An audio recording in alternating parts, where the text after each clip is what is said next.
Good morning, everyone. Welcome to the Ab Initio Judiciary channel. In last class, we discussed about the overview of SRA. In today's class, हम पूरा SRA को complete section wise पढ़ेंगे.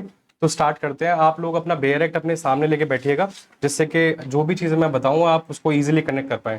ठीक है. तो आपके सामने अगर बेयर एक्ट होगा तो आप देखेंगे. हम स्टार्ट करेंगे सबसे पहले प्रियम्बल से. प्रियम्बल में अगर आप देखेंगे तो सबसे पहले लिखा है प्रियम्बल में an act to define and amend the law relating to certain kinds of specific relief. अगर आप यहाँ पे देखेंगे तो टर्म यूज हुआ है certain kinds of specific relief. Certain kinds of specific relief का मतलब यहाँ पे सारे के सारे स्पेसिफिक रिलीफ कवर नहीं है. जैसे कि आप टीपीए में देखेंगे, टीपीए में रिलीफ दिया हुआ है रिडेम्पशन का, फोरक्लोजर का. उसी के हिसाब से पार्टनरशिप में दिया है सूट फॉर डिसोल्यूशन का. ये जो रिलीफ्स हैं ये बाकी लॉज में भी अलग अलग रिलीफ्स दिए हैं. अगर ये सारे रिलीफ एसआरए में दिए होते तो हम मानते कि ये एक्ट एग्जॉस्टिव है. बट अभी के लिए हम कह सकते हैं कि ये एक्ट एग्जॉस्टिव नहीं है. क्यों? क्योंकि यहाँ पे सारे के सारे रिलीफ्स कवर नहीं है. दूसरा एक और इंपॉर्टेंट चीज इससे हम जान सकते हैं कि एक्ट एग्जॉस्टिव है या नहीं, वो हम जान सकते हैं एक टर्म से जो कि होता है कंसोलिडेट. अगर आप यहाँ पे प्रियम्बल में पढ़ेंगे तो आप देखेंगे कि यहाँ पे प्रियम्बल में कहीं भी कंसोलिडेट टर्म यूज नहीं हुआ, तो इसका मतलब the act is not exhaustive. अब उसके बाद आप आइए सेक्शन 1. सेक्शन 1 में आप देखेंगे दिस एक्ट में be called the specific relief act. इस एक्ट को हम बोलेंगे स्पेसिफिक रिलीफ एक्ट 1963. और ये इन्फोर्समेंट में कब आया था? It came into force on 1 मार्च 1964. ठीक है. उसके बाद में इंपॉर्टेंट जो सेक्शन है वो है हमारा सेक्शन 2 में डेफिनेशन क्लॉज है. वो बहुत इंपॉर्टेंट है. उसके अंदर कुछ इंपॉर्टेंट डेफिनेशंस बताई गई हैं, उसको हम वन बाय वन पढ़ने की कोशिश करते हैं. जैसे सेक्शन 2 क्लॉज ए है, उसके अंदर लिखा है, आप पढ़ेंगे तो सेक्शन 2 क्लॉज ए में डिफाइन है ऑब्लिगेशन. ऑब्लिगेशन का मतलब होता है obligation includes every duty which is enforceable by law. जैसे कि इसको एग्जाम्पल से समझने की कोशिश करते हैं. सपोज अगर मैंने आपके साथ एक अग्रीमेंट किया that on coming Friday we will go and watch a movie. ठीक है. जो भी मूवी थिएटर में लगी होगी हम दोनों जाके देखेंगे. बट फ्राइडे को आते आते मैंने आपको मना कर दिया कि मैं आपके साथ मूवी देखने नहीं जाऊंगा. तो क्या आपको लगता है कि आप इस पर्टिकुलर अग्रीमेंट को इन्फोर्स करा सकते हो? आप इस अग्रीमेंट को इन्फोर्स नहीं करा सकते. क्यों? It is a kind of moral और सोशल ऑब्लिगेशन, और मॉरल और सोशल ऑब्लिगेशन में कवर नहीं होती. ऑब्लिगेशन अगर आप पढ़ेंगे क्लॉज ए में तो लिखा है ऑब्लिगेशन में सिर्फ ऐसी ड्यूटीज कवर होती हैं जो कि इन्फोर्सेबल बाय लॉ होती हैं. सपोज मैंने और आपने कोई कॉन्ट्रैक्ट एंटर किया which is enforceable by law, तो वो पर्टिकुलर कॉन्ट्रैक्ट ऑब्लिगेशन के अंदर आएगा. बट जो मॉरल और सोशल चीजें होती हैं, जैसे कि मूवी जाना या फिर कहीं जाने की हमने कोई भी अग्रीमेंट किया, तो वो सारी चीजें ऑब्लिगेशन के अंदर कवर नहीं होती और वो इस डेफिनेशन में नहीं आती. उसके बाद में आप देखेंगे सेक्शन 2 क्लॉज बी के अंदर डिफाइन है सेटलमेंट. सेटलमेंट में लिखा है settlement means an instrument other than will और कोडिसल as defined by Indian Succession Act 1925, whereby the destination or devolution of successive interest, movable or immovable property is disposed of or is agreed to be disposed of. तो settlement के अंदर क्या आता है? Settlement के अंदर instrument आता है, जिसके अंदर इंस्ट्रूमेंट ये बताता है कि मूवेबल और इमूवेबल प्रॉपर्टी आगे कैसे डिस्पोज ऑफ होगी या फिर उसका आगे हस्तांतरण कैसे होगा.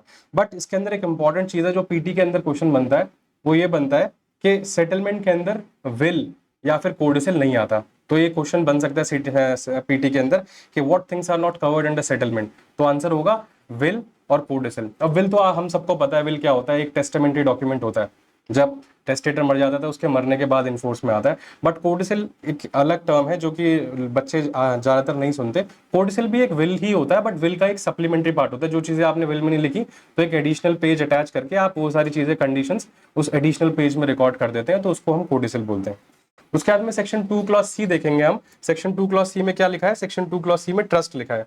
ट्रस्ट का वही मतलब होता है, मैं आप एक बार डेफिनेशन पढ़ते हैं. Trust has the same meaning as in section 3 of the Indian Trust Act 1882 and includes an obligation in the nature of the trust within the meaning of chapter 9 of that act. Trust का वही मतलब होता है जो section 3 of Indian Trust Act 1882 के अंदर दिया हुआ है, और इसके अंदर जो चैप्टर 9 ऑफ ट्रस्ट एक्ट के अंदर जो ऑब्लिगेशन बताई हुई है वो ऑब्लिगेशन भी ट्रस्ट के अंदर कवर होती है. उसी के बाद सेक्शन 2 क्लॉज डी बताता है ट्रस्टी. ट्रस्टी क्या है? Trustee includes trustee includes every person holding property in trust. ऐसा व्यक्ति जो किसी भी प्रॉपर्टी को एज अ ट्रस्ट के फॉर्म में होल्ड करता है उसको हम बोलते हैं ट्रस्टी. अब बात करते हैं सेक्शन 2 क्लॉज ई की. सेक्शन 2 क्लॉज ई बात करता है all words and expressions used herein but not defined and defined in the Indian Contract Act have the meaning respectively assigned to them in that act. मतलब जो भी वर्ड्स एंड एक्सप्रेशंस जो कि specific relief act 1963 के अंदर दिए गए हैं बट वो यहाँ पे डिफाइन नहीं है. बट वो कहाँ पे डिफाइन है? वो डिफाइन है इंडियन कॉन्ट्रैक्ट एक्ट 1872 में. तो हम उन सारे वर्ड्स एक्सप्रेशंस का मतलब कैसे इन्फर करेंगे, ऐसे इन्फर करेंगे जैसे कि वो इंडियन कॉन्ट्रैक्ट एक्ट 1872 के अंदर लिखा हुआ है। तो हमें इंडियन कॉन्ट्रैक्ट एक्ट 1872 भी रेफर करना पड़ेगा एसआरओ को पढ़ने के लिए, ये बात क्लॉज ई में बताई है। उसके बाद में सेक्शन 3 है। सेक्शन 3 बहुत इंपॉर्टेंट सेक्शन है क्योंकि ये एक सेविंग्स क्लॉज है। जो सेक्शन 3 के अंदर जो भी, जब सेविंग्स क्लॉज का मतलब होता है जो भी चीजें उस पर्टिकुलर सेक्शन में लिखी है, those particular things are saved from the effect of SRA. जैसे कि अब हम पढ़ते हैं, except as otherwise provided herein, nothing in the sect shall be deemed to deprive any person of any right to relief other than specific performance which he may have under any contract। देखो section 3 के अंदर जो पहली line है उसमें लिखा हुआ है नथिंग। जहां भी नथिंग आए तो ये बात हमेशा याद रखना है, ये सेविंग्स क्लॉज है। और सेविंग्स क्लॉज का मतलब ही ये होता है कि जो भी आगे से उस पर्टिकुलर सेक्शन में जो भी चीजें लिखी हुई हैं वो सारी चीजें सेव हो जाएंगी from the effect of SRA. अब इसमें क्लॉज ए में लिखा है कि अगर nothing in this act shall be deemed to deprive any person of any right to relief other than specific performance which he may have under any contract। इसका मतलब है अगर किसी बंदे को अगर स्पेसिफिक परफॉर्मेंस का रिलीफ मिल रहा है सारे के अंदर, तो इसका मतलब ये नहीं है कि उसको जो अदर रिलीफ मिलते दूसरे लॉज के अंदर, इंडियन कॉन्ट्रैक्ट एक्ट के अंदर जैसे कॉम्पनसेशन का रिलीफ मिलता तो वो रिलीफ उसको डिनाई हो जाएगा, ऐसा नहीं है। He can also claim that particular relief. SRA के आने के बाद में ऐसा नहीं है कि सिर्फ वो एसआरए के अंदर जो रिलीफ लिखे हुए हैं वही क्लेम कर सकता है। Other relief which are given in other laws he can also claim those reliefs also। उसके बाद में क्लॉज बी में लिखा है nothing in this act shall be deemed to affect the operation of Indian Registration Act 1908 on documents। देखो जब आप Indian Registration act पढ़ेंगे तो उसमें कुछ ऐसे डॉक्यूमेंट्स होते हैं which are compulsory registrable. Section 617 जब आप पढ़ेंगे तो वहां पे बताया हुआ है कुछ ऐसे पर्टिकुलर डॉक्यूमेंट्स की लिस्ट दी हुई है जहां पे वो डॉक्यूमेंट्स कंपलसरी रजिस्ट्रेबल हैं, जैसे कि सेल डीड, इमूवेबल प्रॉपर्टी की 100 रुपए से ऊपर की, या फिर जो लीज डीड का केस होता है 12 महीने से ऊपर की अगर आप लीज एंटर कर रहे हैं तो you have to get it registered. तो इन सारे केसेस में क्या होता है, you have to get that document compulsory registered. अगर वो डॉक्यूमेंट आपने रजिस्टर नहीं किया तो इफेक्ट क्या कहाँ दिया हुआ है, effect is given under section 49 of the Indian Registration act. और इफेक्ट में क्या बताया हुआ है, इफेक्ट में ये बताया हुआ है कि वो डॉक्यूमेंट आप किसी भी एविडेंस के फॉर्म में यूज नहीं कर सकते, वो जो डॉक्यूमेंट आपने रजिस्टर नहीं कराया जो कि जरूरी था रजिस्टर कराना। तो अब यहाँ पे क्लॉज भी ये कह रहा है कि no doubt the purpose of SRA is to do equity, but अगर आपने वो पर्टिकुलर डॉक्यूमेंट जो कि कंपलसरी रजिस्ट्रेबल था इंडियन रजिस्ट्रेशन एक्ट के अंदर और आपने रजिस्टर नहीं कराया तो आप उस पर्टिकुलर डॉक्यूमेंट को स्पेसिफिक रिलीफ एक्ट के अंदर कोई भी रिलीफ क्लेम करने के लिए यूज नहीं कर सकते। तो इससे क्या समझ आता है, इससे ये समझ आता है कि Indian Registration act 1908 will prevail over SRA. ठीक है, उसके बाद में हम पढ़ते हैं सेक्शन 4। सेक्शन 4 क्या कहता है, सेक्शन 4 कहता है specific relief to be granted only for the purpose of enforcing individual civil rights and not for enforcing penal law। Specific relief can be granted only for the purpose of enforcing individual civil rights and not for the mere purpose of enforcing penal law। जो specific relief SRA के अंदर जो भी specific relief दिए हुए हैं उनका purpose ये है कि वो इंडिविजुअल सिविल राइट्स को इन्फोर्स करें। जब हम एसआरए पढ़ते हैं ना तो इसके अंदर जो रेमेडीज होती हैं वो होती है राइट्स इन पर्सोनम, जहां पे सिर्फ जो पार्टीज सूट के अंदर इन्वॉल्व है वो उन पर्टिकुलर पार्टीज को ही इफेक्ट करती है, किसी थर्ड पार्टी को इफेक्ट नहीं करती। तो इसमें ये कह रहा है कि अगर एसआरए के अंदर कोई भी रेमेडी मिली है तो वो बस इंडिविजुअल्स, कंसर्न इंडिविजुअल्स को अफेक्ट करेंगी और ये किसी पीनल लॉ को इन्फोर्स करने के लिए रेमेडी नहीं दी जाती। ठीक है, उसके बाद में अब पार्ट 2 पढ़ते हैं। पार्ट 2 के अंदर स्पेसिफिक रिलीफ्स बताए हुए हैं। पहला उसके अंदर जो चैप्टर 1 है बात करता है रिकवरी ऑफ पोजेशन की। तो देखो रिकवरी ऑफ पोजेशन बहुत इंपॉर्टेंट रिलीफ होता है किसी भी इंडिविजुअल के लिए। उसके अंदर सेक्शन 5, 6 और 7, 8 ये 4 ऐसे सेक्शंस हैं जो कि रिकवरी ऑफ पोजेशन से डील करते हैं। जो सेक्शन 5 और 6 है वो डील करता है इमूवेबल प्रॉपर्टी से, whereas section 7 and 8 deals with movable property. अब हम पहले पढ़ेंगे सेक्शन 5 और 6 जो कि इमूवेबल प्रॉपर्टी से डील करता है। ठीक है, अब आप जब आप सेक्शन 5 पढ़ेंगे तो वहां पे लिखा है a person entitled to the possession of specific immovable property may recover it in a manner provided by code of civil procedure 1908। तो यहाँ पे देखिए एक टर्म यूज हुआ है इंटाइटल्ड, इंटाइटल्ड यूज हुआ है। जब इंटाइटल्ड का मतलब क्या होता है, इंटाइटल्ड का मतलब ये नहीं होता, देखो जब आप सेक्शन 5 पढ़ेंगे तो लोगों को मतलब जनरल पार्लेंस में ये एक एग्जम्पशन है कि अगर कोई भी सेक्शन 5 का सूट फाइल कर रहा है तो he has to be the owner of that particular property to claim the recovery of that particular property. But ऐसा नहीं है, अगर आप ओनर नहीं भी हैं तो भी आप सेक्शन 5 की रेमेडी क्लेम कर सकते हैं। कैसे, देखिए यहाँ पे एक टर्म है entitled which is very important to emphasise, है ना। देखो इंटाइटल्ड के अंदर ये इंटाइटल्ड टर्म जो है ना वो दो पर्टिकुलर डिविजन्स में सेग्रीगेट हो जाता है। जैसे कि इन टाइटल के अंदर दो पर्टिकुलर चीजें आती हैं, पहला आता है ओनरशिप टाइटल और दूसरा आता है पोजेसरी टाइटल। ओनरशिप टाइटल में क्या क्या चीजें आती हैं ओनरशिप टाइटल के अंदर, जैसे सेल डीड आती है, गिफ्ट आता है, या फिर विल, या फिर इंटरस्टेट सक्सेशन, ये सारे एग्जांपल्स होते हैं ओनरशिप टाइटल के। वहीं पोजेसरी टाइटल में क्या आता है, पोजेसरी टाइटल में आता है जैसे कि लीज, लाइसेंस, उसके बाद में यूसुफ्रक्टरी मॉर्गेजी का जो क्लेम होता है वो आता है। तो अगर कोई इंसान किसी प्रॉपर्टी को उसने लीज पे ले रखा है या फिर उसके पास लाइसेंस है उस पर्टिकुलर प्रॉपर्टी का, तो वो पर्टिकुलर इंसान भी सेक्शन 5 की रेमेडी क्लेम कर सकता है। तो इंटाइटलमेंट में दो चीजें आती हैं, possessory title as well as ownership title. ठीक है, उसके बाद में एक इंपॉर्टेंट चीज जो सेक्शन 5 के साथ हमें पढ़नी है वो ये है कि सेक्शन 5 को हम हमेशा आर्टिकल 65 ऑफ लिमिटेशन एक्ट के साथ पढ़ते हैं। लिमिटेशन एक्ट के अंदर जो सेक्शन आर्टिकल 65 है वो बात करता है कि कितना पीरियड ऑफ लिमिटेशन होना चाहिए। तो जब सेक्शन 5 का सूट फाइल होता है तो उसके अंदर रिकवरी ऑफ पोजेशन के लिए 12 साल का टाइम पीरियड दिया गया है। जिस दिन से सपोज आपके फेवर में कॉज ऑफ एक्शन अरोज हुआ है, so from that day you can file the suit with in 12 years. Okay, अगर आपने 12 साल तक सूट फाइल नहीं किया तो क्या होगा, after 12 years you will be no more having the right to recover that particular property, और आपके ऊपर section 27 of Indian limitation act का बार लग जाएगा। उसके बाद में अब हम पढ़ते हैं सेक्शन 6 जो कि बहुत इंपॉर्टेंट है। सेक्शन 6 आप पढ़े तो देखिए क्या लिखा है, if any person is dispossessed without his consent of immovable property otherwise than in due course of law, he or any person through whom he has been in possession or any person claiming through him may by suit recover possession thereof notwithstanding any title that may be set up in such suit। अगर कोई इंसान, किसी इंसान को किसी immovable property से dispossess किया गया है उसकी बिना मर्जी के, और वो डिस्पोजेस उसको कैसे किया है, लॉ के विरुद्ध जाके, तो उस केस में क्या हो सकता है, उस केस में वो पर्टिकुलर व्यक्ति, जो यहाँ पे देखिए एक टर्म लिखा है ही मतलब जिस इंसान को डिस्पोजेस किया गया है, उसके बाद में लिखा है और any person through whom he has been in possession. यहाँ पे जो टर्म यूज हुआ है एनी पर्सन, ये यूज हुआ है लैंडलॉर्ड के लिए। सपोज कोई टेनेंट प्रॉपर्टी को पोजेस कर रहा है बट उस टेनेंट को निकाल दिया जबरदस्ती घर से, तो उसके बिहाफ पे जो यहाँ पे एनी पर्सन यूज हुआ है, उसके बिहाफ पे यहाँ पे ये एनी पर्सन यूज हुआ है लैंडलॉर्ड के लिए, तो उसके बिहाफ पे लैंडलॉर्ड भी सूट फाइल कर सकता है। एनी पर्सन और any person through whom he has been in possession, ये यहाँ पे जो टर्म ही यूज हुआ है ये हुआ है टेनेंट के लिए यूज। ठीक है, और any person claiming through him, ये जो टर्म है और any person claiming through him, ये यूज हुआ है लीगल रिप्रेजेंटेटिव्स के लिए। ठीक है, जो भी उसके एलआर्स हैं वो भी सूट फाइल कर सकते हैं। May by suit recover possession thereof, तो ये सारे लोग कौन कौन, टेनेंट या टेनेंट के बिहाफ पे लैंडलॉर्ड या तीसरा व्यक्ति उसके एलआर्स, ये तीनों लोग सूट फाइल कर सकते हैं सेक्शन 6 का to recover the possession back notwithstanding any other title that may be set up in such suit। Section 6 के अंदर ये बहुत इंपॉर्टेंट है कि आप टाइटल रेज नहीं कर सकते। ठीक है, अगर आप टाइटल रेज करने की कोशिश भी करेंगे तो कोर्ट उसको एक्सेप्ट नहीं करेगा। सेक्शन 6 में बस इंपॉर्टेंट चीज जो कोर्ट के लिए देखने के लिए वो ये है कि आप उस पर्टिकुलर प्रॉपर्टी में उस टाइम पे पोजेशन में थे या नहीं, और अगर आप सेटल्ड पोजेशन में थे तो court will grant you remedy under section 6 और आपको वो पोजेशन वापस मिल जाएगा। देखिए एक इंपॉर्टेंट चीज है सेक्शन 6 के अंदर कि सेक्शन 6 के अंदर जो ट्रेसपासर है ना, वो भी सेक्शन 6 की रेमेडी क्लेम कर सकता है। अगर कोई एक ट्रेसपासर है, वो एक प्रॉपर्टी में सेटल्ड पोजीशन में रह रहा है, आराम से रह रहा है, पीसफुल पोजीशन है, और जो प्रॉपर्टी का असली ओनर है वो उसको जबरदस्ती उस प्रॉपर्टी से निकाल देता है with the help of goons.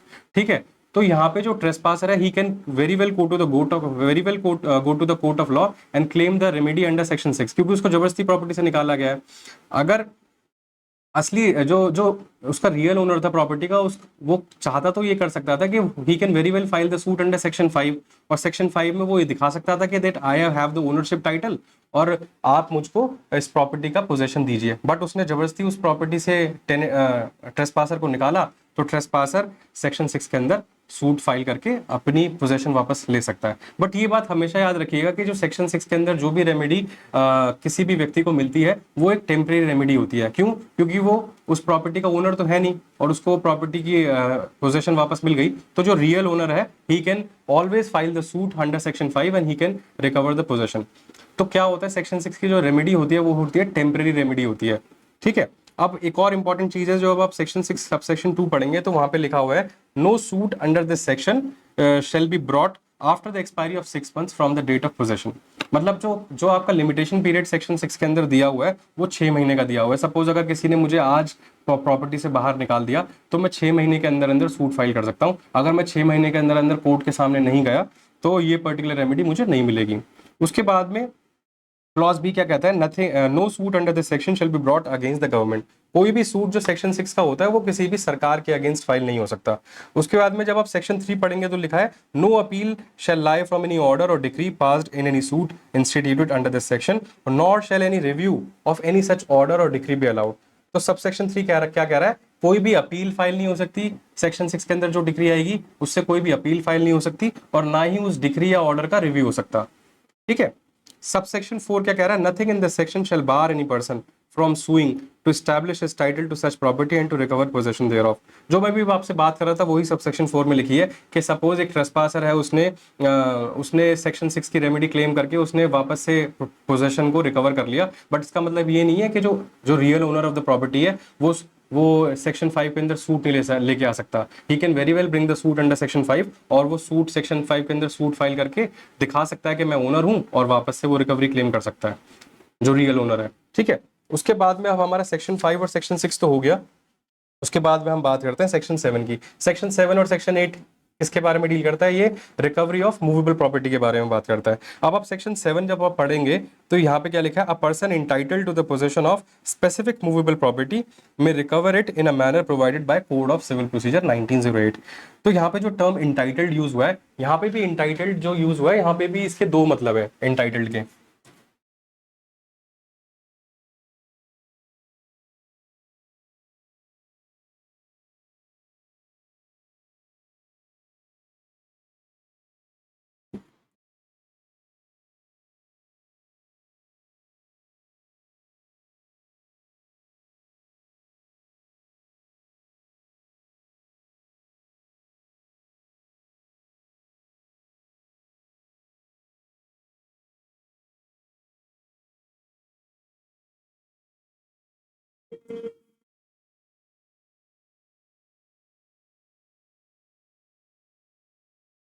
देखो, सेक्शन 7 के अंदर जो इंटाइटल्ड टर्म यूज हुआ है, वहां पे भी यही मतलब है कि उसके पास ओनरशिप टाइटल होना चाहिए, या अगर उसके पास ओनरशिप टाइटल नहीं है तो उसके पास में पोजेसरी टाइटल होना चाहिए। और पोजेसरी टाइटल या फिर ओनरशिप टाइटल उसके पास कैसा होना चाहिए, प्रेजेंट राइट टू पोजेस। मतलब उसके पास में जो भी उसके पास में टाइटल है वो कैसा होना चाहिए, प्रेजेंट राइट टू पोजेस। मतलब वो उस टाइम इस प्रेजेंट टाइम में उसके पास अधिकार हो उस प्रॉपर्टी को पोजेस करने का। ठीक है। तो इंटाइटल्ड में ये चीजें आपको याद रखनी है, ओनरशिप टाइटल भी हो सकता है वो ओपन, और पोजेसरी टाइटल भी हो सकता है, जो मैंने आपको सेक्शन 5 में बताया। और ओनरशिप टाइटल में मैंने आपको एग्जांपल्स दिए थे, जैसे सेल डीड, उसके बाद में गिफ्ट हो गया, वेयर एज और पोजेसरी टाइटल मैंने आपको एग्जांपल दिए थे, लीज हो गया, लाइसेंस हो गया, यूसुफैक्टरी मॉर्गेजी का जो क्लेम हो गया वो हो गया।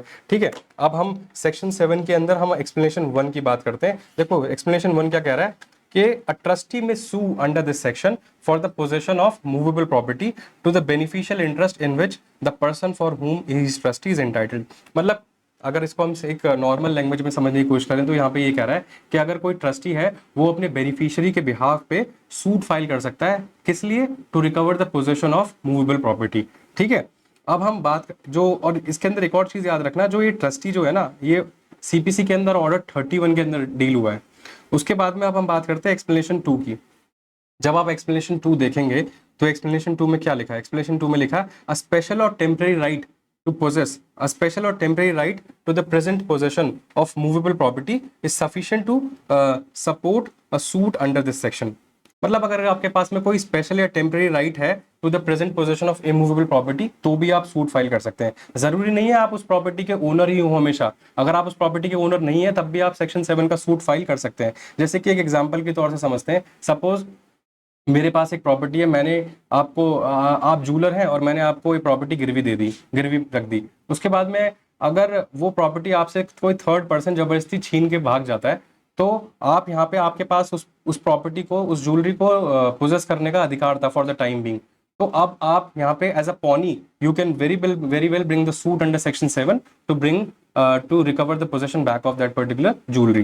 तो यहाँ पे यही कह रहा है, अगर स्पेशल या टेम्पररी राइट भी हो for the present possession of movable property, तो भी आप सूट फाइल कर सकते हैं। जरूरी नहीं है आप हमेशा उस प्रॉपर्टी के ओनर ही हो। तो ये एग्जाम्पल बनता है जहाँ पे, और भी एग्जाम्पल्स है, जैसे मैं आपको समझाने की कोशिश करता हूँ। जैसे आप जब section 170 of Indian contract act पढ़ेंगे तो वहाँ पे लिखा हुआ है अ बेली हैविंग लियन, जब आप सेक्शन 47 पढ़ेंगे सोगा का, सेल ऑफ गुड्स एक्ट का, तो उसमें लिखा हुआ है unpaid seller having lien against goods. अब जैसे कोई अनपेड सेलर है और उसके पास प्रॉपर्टी है, वो प्रॉपर्टी पे लियन एक्सरसाइज कर रहा है और कोई थर्ड पर्सन उस प्रॉपर्टी को जबरदस्ती अनपेड सेलर से अनलॉफुल तरीके से छीन के चला जाता है, तो यहाँ पे अनपेड सेलर भी उस प्रॉपर्टी के रिकवरी के लिए सूट फाइल कर सकता है सेक्शन 7 में। क्यों? क्योंकि उसके पास में स्पेशल राइट टू पोजेस था for the time being that particular property. ठीक है, अब हम बात करते हैं सेक्शन 7 के बाद में, अब हम बात करते हैं सेक्शन 8 की। देखिए सेक्शन 8 क्या कह रहा है? Liability of person in possession not as owner to deliver to person entitled to immediate possession. Any person having the possession or control of particular article of movable property of which he is not the owner may be compelled specifically to deliver it to the person entitled to its immediate possession in any of the following cases. Section 8 basically ये कह रहा है कि अगर कोई ऐसा व्यक्ति है जिसके पास में पोजेशन है या फिर कंट्रोल है किसी भी मूवेबल प्रॉपर्टी का और जिसका वो ओनर नहीं है, तो उसको आगे लिखी हुई सिचुएशंस में वो उसको कंपेल किया जाएगा कि वो पर्टिकुलर मूवेबल प्रॉपर्टी वो डिलीवर कर दे सामने वाली पार्टी को। तो वो बाकी सिचुएशन, जो 4 सिचुएशंस है, वो कौन कौन सी सिचुएशंस है जहां पे किसी भी पर्टिकुलर पार्टी को कंपेल किया जा सकता है कि आपको प्रॉपर्टी हैंड ओवर करनी पड़ेगी इन एनी सिचुएशन। ठीक है, तो आप क्लॉज ए में देखो क्या लिखा है, where the thing claimed is held by the defendant as an agent और ट्रस्टी ऑफ द प्लेंटिफ। मतलब जो प्रॉपर्टी प्लेंटिफ डिफेंडेंट से क्लेम कर रहा है, वो प्रॉपर्टी डिफेंडेंट ने कैसे पोजेस की हुई है? डिफेंडेंट ने एज एन एजेंट, या फिर वो या तो वो उसने एजेंट की तरह या फिर प्लेंटिफ के ट्रस्टी के कैपेसिटी में पोजेस की हुई है। तो अगर वो उसने प्रॉपर्टी एजेंट या ट्रस्टी की कैपेसिटी में पोजेस की है तो उसको वो प्रॉपर्टी हैंड ओवर करनी पड़ेगी प्लेंटिफ को। दूसरे क्लॉज में क्या लिखा है, क्लॉज बी में, when the compensation in money would not afford the plaintiff adequate relief for the loss of the thing claim. जैसे कि बहुत बार ऐसी चीज़ें होती हैं जिसमें बहुत हमारी sentimental value, emotional value attached होती है। जैसे कि अगर हमारे दादी दादा द्वारा या नानी नाना द्वारा हमें कोई चीज़ दी गई हो कि बेटा तू अपने पास रख ले इसे आगे के लिए, तो जैसे रिंग दी गई हो या कोई भी चीज़ दी गई हो हमें अपने एंसेस्टर्स द्वारा, तो वो उस चीज़ में कहीं ना कहीं हमारे मन में एक इमोशनल वैल्यू अटैच रहती है। अगर वो चीज़, अगर कोई सामने वाली पार्टी अगर ये बोल दे कि आप प्रॉपर्टी मत लो मुझसे, आप वो पर्टिकुलर रिंग मत मांगो, मैं आपको पैसे दे देता हूँ, तो अब अगर वो मुझे रिंग नहीं देता तो मुझे नहीं इसमें पैसे से इस चीज़ का कॉम्पनसेशन नहीं किया जा सकता। तो ऐसी सिचुएशन में जहाँ पे इमोशनल या सेंटिमेंटल वैल्यू जुड़ी होती है, तो वो वहाँ पे पैसों से कॉम्पनसेट नहीं किया जा सकता उस पर्टिकुलर सिचुएशन में। तो ऐसी सिचुएशन में उस पर्टिकुलर प्रॉपर्टी को ही वापस से रिकवर करना पड़ेगा, उसको कंपेल किया जाएगा डिफेंडेंट को कि आप उस पर्टिकुलर प्रॉपर्टी को दो प्लेंटिफ को। ठीक है, एक बार पढ़ते हैं, when the compensation in money would not afford the plaintiff adequate relief for the loss of the thing claim. अगर मुझे पैसा दे भी दिया जाए तो मेरे को उससे एडिक्वेट रिलीफ नहीं मिलेगा, तो इसलिए मुझे मेरी प्रॉपर्टी जो रिंग थी वो ही वापस करो। क्लॉज सी क्या कह रहा है, when it would be extremely difficult to ascertain the actual damage caused by its loss. जैसे सपोज मेरे पास कोई एक ऐसी एंटीक वॉच थी और वो मैंने डिफेंडेंट को फॉर द टाइम बिंग दे रखी है, और अब वो डिफेंडेंट कह रहा है मुझसे कि आप मुझसे पैसे ले लो उस पर्टिकुलर वॉच के लिए, बट वो वॉच मत मांगो। बट अब क्या है, वो एंटीक वॉच है तो उसकी जो मॉनेटरी वैल्यू है, कितनी मॉनेटरी वैल्यू होगी ये डिसाइड करना बहुत मुश्किल है कोई, क्योंकि उसका डिसीजन करने के लिए वो इतनी पुरानी थी कि अब हम बता ही नहीं पाएंगे कि उस पर्टिकुलर वॉच का इस वक्त मॉनेटरी कंसिडरेशन कितना होगा। तो ऐसी सिचुएशन में क्या होता है, जब बहुत ही मुश्किल हो जाए ये डिटरमाइन करना कि एक्चुअल डैमेज कितना होगा अगर ये चीज़ मुझे वापस ना मिले, तो उस केस में भी डिफेंडेंट को कंपेल किया जा सकता है कि आप वो पर्टिकुलर प्रॉपर्टी और प्लेंटिफ को वापस करो। डी क्लॉज क्या कहता है, when the possession of the thing claimed has been wrongfully transferred from the plaintiff. जब कोई भी चीज जो प्लेंटिफ वापस मांग रहा है वो उससे गलती से ट्रांसफर हुई थी, प्लेंटिफ से गलती से ट्रांसफर हुई थी डिफेंडेंट को, तो डिफेंडेंट को कंपेल किया जा सकता है कि आप उस पर्टिकुलर प्रॉपर्टी को प्लेंटिफ को वापस करें। अब उसके बाद में एक्सप्लेनेशन पढ़ते हैं, unless and until contrary is proved the court shall in respect of any article of movable property claimed under clause B or clause C of this section presume. देखो एक्सप्लेनेशन के अंदर शैल प्रिज्यूम यूज हुआ है, जहां पे शैल presume use होता है उसको हम बोलते हैं रिबटेबल प्रिजम्पशन ऑफ लॉ। मतलब कोर्ट एक पहले से ही एक प्रिजम्पशन लेके चलती है प्लेंटिफ के फेवर में, अभी डिफेंडेंट की जिम्मेदारी बनती है कि वो उस पर्टिकुलर प्रिजम्पशन को रिबट करे। अगर वो रिबट नहीं कर पाया तो प्लेंटिफ के फेवर में केस चला जाएगा, तो आप डिफेंडेंट की जिम्मेदारी बनती है कि वो रिबट करे। अब क्या क्या कोर्ट प्रिजम्पशन लेके चलेगी वो आगे क्लॉज ए और क्लॉज बी में लिखा है। कोर्ट ऐसा मान के चलेगी, court shell presume that compensation in money would not afford the plaintiff adequate relief for the loss of the thing claim. Court ये मान के चलेगी कि प्लेंटिफ को अगर आप पैसे से कॉम्पनसेट करोगे तो उसको वो एडिक्वेट रेमेडी नहीं मिलेगी, ठीक है, क्लॉज बी वाले केस में। और क्लॉज बी क्या कह रहा है, क्लॉज बी कह रहा है that it would be extremely difficult to ascertain the actual damage caused by the loss। और कोर्ट ये मान के चलेगा कि जो एक्चुअल डैमेज जो होगा प्लेंटिफ को, उसको एक पैसों में कॉम्पनसेट करना बहुत मुश्किल है। तो ये दोनों प्रिजम्पशन कोर्ट लेके चलेगा क्लॉज ए और क्लॉज बी में। उसके बाद में हम बात करते हैं सेक्शन 9 चैप्टर 2 की, जो कि बात करता है स्पेसिफिक परफॉर्मेंस ऑफ कॉन्ट्रैक्ट, जो कि इस पर्टिकुलर पूरे के पूरे एक्ट का सबसे इंपॉर्टेंट चैप्टर भी है, क्योंकि स्पेसिफिक परफॉर्मेंस ऑफ कॉन्ट्रैक्ट बहुत इंपॉर्टेंट रेमेडी हो जाती है अगर कोई भी पर्टिकुलर पार्टी किसी कॉन्ट्रैक्ट को परफॉर्म करने से मना कर देता है। तो उस केस में चैप्टर 2 के पास चैप्टर 2 के अंदर रेमेडी डिफाइन है। अब आप इसके अंदर सेक्शन 9 जब आप पढ़ेंगे स्पेसिफिक परफॉर्मेंस ऑफ कॉन्ट्रैक्ट का, तो उसमें लिखा है defences respecting suits for relief based on contract. इसके अंदर जब आप पढ़ेंगे सेक्शन 9 तो आगे लिखा है except as otherwise provided herein where any relief is claimed under this chapter in respect of a contract, the person against whom the relief is claimed may plead by way of defense any ground which is available to him under any law relating to contracts।